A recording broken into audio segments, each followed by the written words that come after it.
Veterans and residents gathered in the chapel, the Pennsylvania Soldiers and Sailors Home, this morning for a Veterans Day ceremony. And tonight we are sharing this strong message of appreciation for those who have served and continue to serve our nation. Our Lisa Adams was there at the ceremony, and Lisa's here with us tonight in studio. Lisa, this Veterans Day comes after our country just came through a very divided presidential election. So was that addressed in the ceremony earlier? Good evening, Mike and Eva. It wasn't, although I did ask the keynote speakers about it afterward.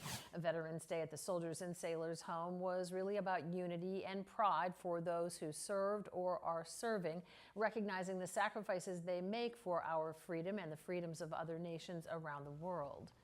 At the Pennsylvania Soldiers and Sailors Home, as you said, veterans of all wars gathered in the chapel to join in this Veterans Day ceremony. The McDowell Jr. Air Force ROTC presented and retired the colors. The Mercyhurst Prep Show Choir sang the national anthem, God Bless America, and all the service songs of the armed forces as veterans stood, saluted, and proudly sang along. Guest speakers were brother and sister Dr. Karen J. Bolton, U.S. Navy veteran, and retired Major General Edward Bolton of the U.S. Air Force.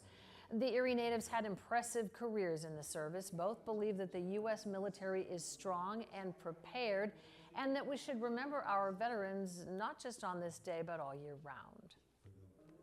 I think we should honor veterans not just by thanking them, but by remembering the sacrifice that previous veterans made. The price that people paid in blood to have our freedom should never be forgotten. Our military is strong. We are a good, strong, educated fighting force. We can, if something happens on our shores, we're going to take care of it.